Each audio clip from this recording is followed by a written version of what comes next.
Africa Content TV.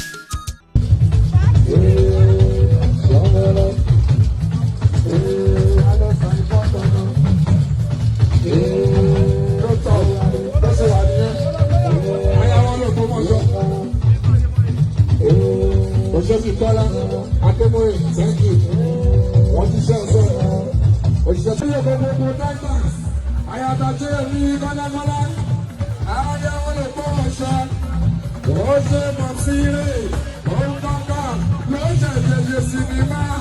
I'm sorry,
to kiki, okay, down.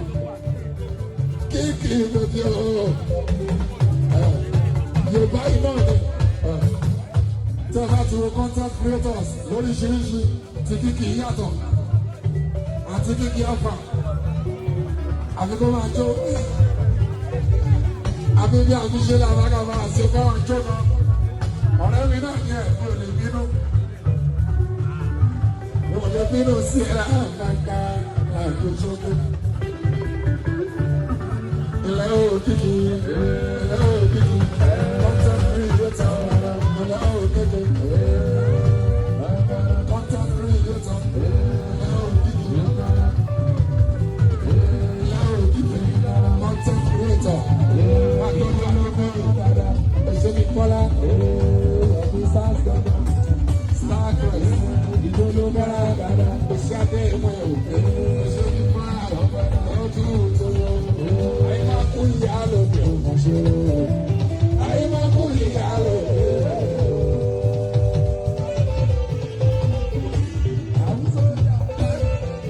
Ayé máa kú ní ìyá lóde òmùṣe, ayé máa kú ní ìyá lóde.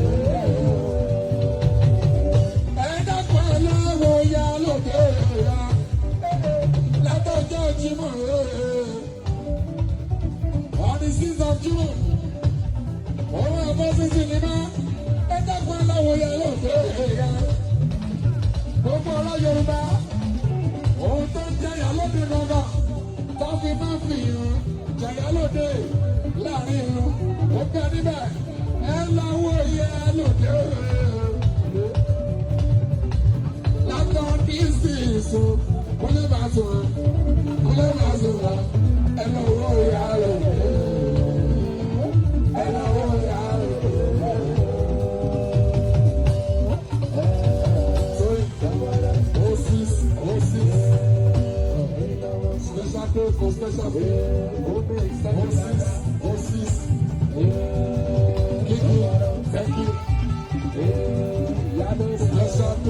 Special Horses 2025. Oh my bosses in the man. Nation one. It will be no